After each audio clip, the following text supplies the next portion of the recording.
This is the Cato Daily Podcast for Monday, April 13th, 2020. I'm Caleb Brown. Conservative nationalism laid bare or just a substantial outlier? If you take Harvard professor Adrian Vermeule at his word in a new essay at The Atlantic, abandoning long-standing conservative views about the Constitution and implementing substantial restrictions on basic liberties are what need to come next in the fight for a nationalist conservatism.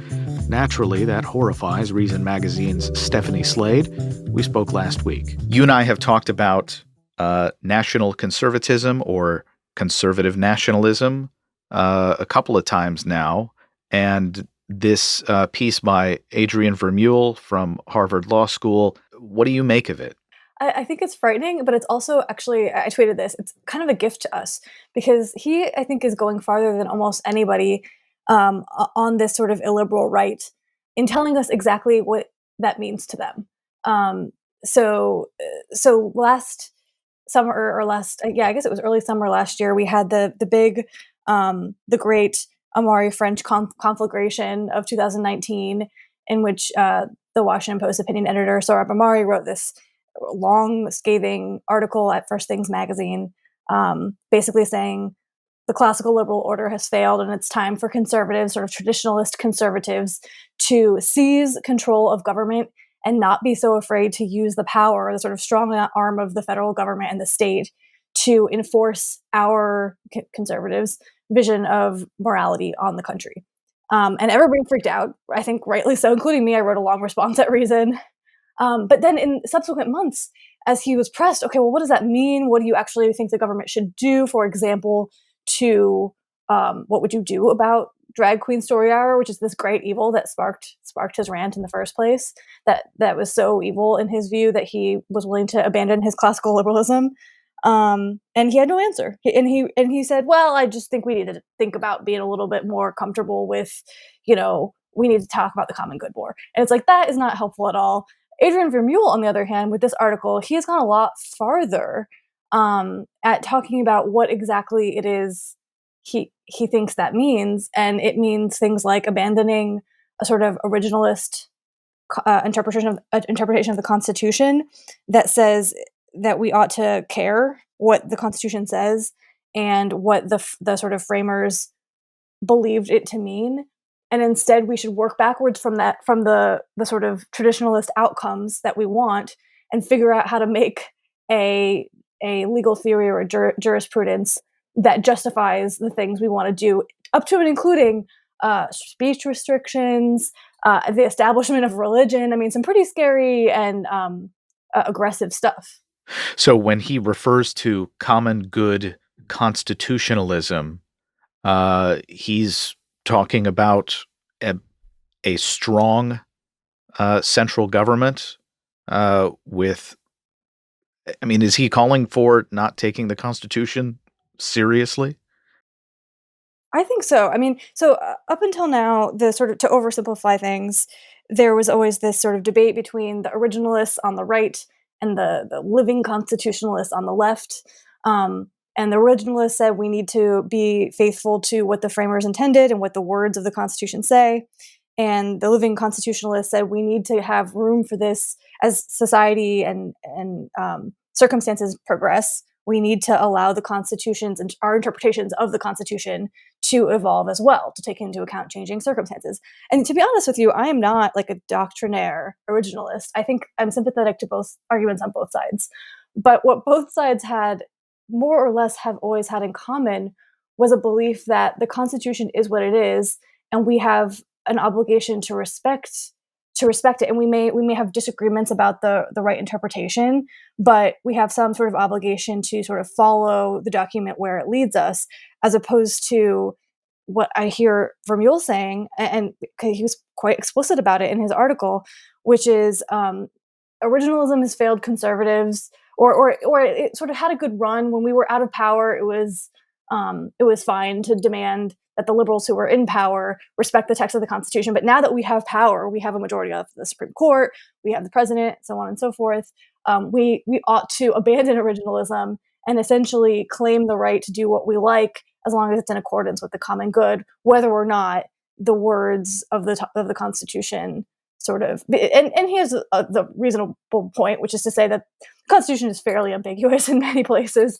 So he says we should basically take that small loophole and stretch it out as much as humanly possible.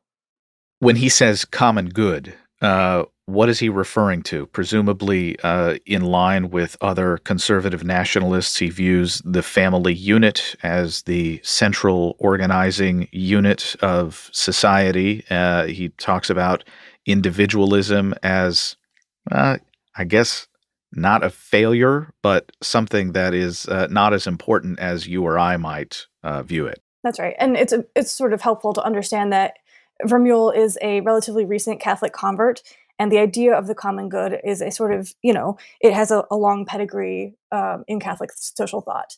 Um, Catholics and Catholic popes, for example, and the Catholic Church teaches about the importance of the common good as the sort of set of conditions that promote human flourishing in the fullest sense, including in a moral sense.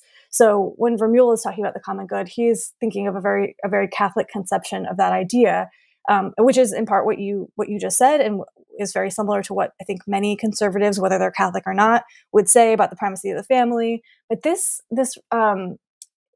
very intentional walking away from individualism, individual rights, and individual liberties is a definite change on the political right.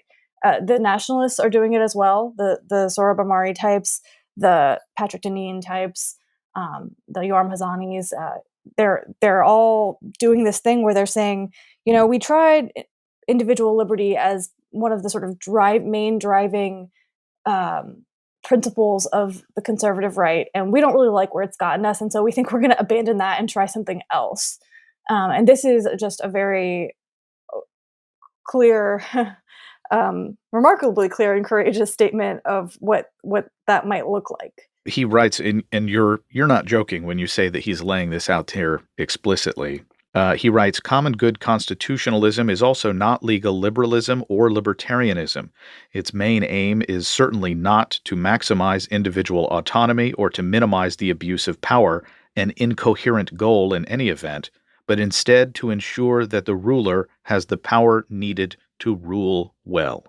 He calls it an illiberal legalism. So, not obviously liberal in the sense of left of center, but liberal in the sense of classical liberal values that sort of give a privileged place to the importance of individual liberty. He is explicitly saying we should do an illiberal thing instead. As the United States and the rest of the world goes through this coronavirus outbreak and a lot of the restrictions, some probably constitutional and some not constitutional, um, is do you think he senses that this is a good moment for this kind of argument? I actually think he's probably been working on this for since before. In fact, I know for sure that he has because he's been talking about these ideas since long before this moment happened. And so I doubt that this was inspired by the sort of coronavirus crisis that we are living through right now. But it is interesting, and my friend Sam Goldman, the GW professor, I think pointed this out on Twitter that at this moment, with everything happening in this country, with sort of a consolidation of power happening in places like Hungary. Um, Viktor Orban sort of suddenly gaining through legitimate mechanisms, the parliament giving him all these emergency powers sort of indefinitely. Um, to have this article come out at this moment uh, certainly is raising some eyebrows and maybe sounding some alarm bells, even in the minds of many conservatives who might, under different circumstances, be inclined to be sympathetic to the Vermeule view. At this moment, it seems a little. It's like even harder. I think it's hard to defend this position, and it's a pretty frightening and disturbing vision at the best of times. But at this moment, it's especially so. You suggested that this is a gift to people who want to evaluate, below the surface, nice words about what a national conservatism would look like. What service does this perform in terms of providing counter arguments and trying to, I guess, fully appreciate the scope of what these people are arguing? Well, it lifts the veil, so to speak. So last month, in Reason Magazine, we published an article I wrote called "Against the New Nationalism," in which I tried to make the case that this sort of new conservative nationalist movement is inherently illiberal, and in some cases, it is implicitly so. If you listen to what they want to do, it's a sort of abandoning of classical liberal principles. In other cases, it's explicitly so. People are they're talking about how, again, individual liberty and individualism has failed us as conservatives, and we should look elsewhere. Um, what I thought was interesting was, despite the fact that I thought my argument was not actually that going to be that controversial from the perspective of the people I was writing about, many of them, they sort of took umbrage. Uh, I'm not an illiberal. Just because I think that we need to rebalance our commitments in the direction of traditional social conservative values doesn't mean that I'm illiberal and things like that. So to have somebody come out and say, "Oh no, I am a liberal and you should be too. I'm a proud illiberal and I'm going to tell you exactly what I mean by that," up to and including, I think we ought to consciously walk away from our commitments to free speech, religious liberty, private property rights, and economic freedom. The nationalists, I think, were doing this anyway because they had, a big part of the nationalist agenda is, for example, tariffs and trade war and a sort of mercantilist philosophy where we abandon the last few decades of conservatives' commitment to free trade. So they were already moving away from these principles, but they didn't want to admit it. They didn't want to admit it when you sort of face to face say, "So what you're saying is we think we should abandon classical liberal principles and individual liberalism, individual liberty." They would say, "Well, no, not exactly. I mean, it's more complicated than that. What I'm talking about is something more thoughtful and nuanced and blah blah blah." No, nothing like that with Vermeule. With Vermeule, he's not ashamed of what he is in favor of. So it makes it easier to it just sort of it erases some of the ambiguity there, which makes it, I think, easier for other outsiders to see what when I'm criticizing these folks, why I'm criticizing them, and it makes it harder for the other people on this side, to maintain that posture of ambiguous, sort of nuanced illiberalism that isn't really illiberalism. Like he's sort of putting down a marker. Are you with me or are you against me? And I like that because I'm definitely against him, and I want other people to be forced to make that choice as well. Watching the reaction to a lot of this from conservative and libertarian legal scholars, it seems like it doesn't have a lot of traction. But outside of that group, um, do you think this idea does have traction? And does it have traction on the left with perhaps a slightly different conception of the common good?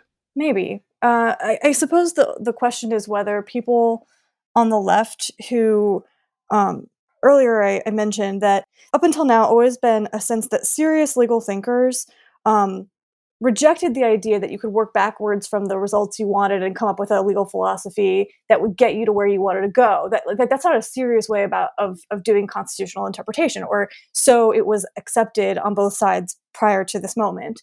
Now, in some cases, that they were doing that, right? Conservatives were looking at the landscape and saying, we want these sort of traditionalist values to be respected, and we think originalism will get us there. And sort of people on the left were saying, we want this sort of progressive values to be justified under the Constitution, and so we think this sort of living constitutionalism philosophy will get us there. So they really were, in many cases, working backwards, but at least they were trying to do it the right way, which is to say they were not just straight up, saying, "I'm right and I will change the rules as I go along until I get what I want. I'm going to try to develop a coherent um, body of theory that we can debate about, on both sides, but I'm not going to just say I'm going to change the rules as I go along until I get what I want." And that's the thing that's happening with Vermeule. And so the question is whether the left will say, well, if once they're doing it, so we should do it too. I don't know if we're going to see that, but I know we've seen the precise inverse when it comes to these nationalists saying, well, the left has abandoned their classical liberal principles and their commitments to free speech and religious liberty and due process and all that stuff. So why should we continue to play by the rules when they're not? And so I do think, like, one bad actor probably is going to end up leading to more bad actors. Maybe not among the legal scholars, but certainly among the sort of pundit class, the politicians. I don't think good things are going to come of this. Stephanie Slade is the managing editor at Reason Magazine. Subscribe to the Cato Daily Podcast wherever you please and follow us on Twitter @Cato Podcast.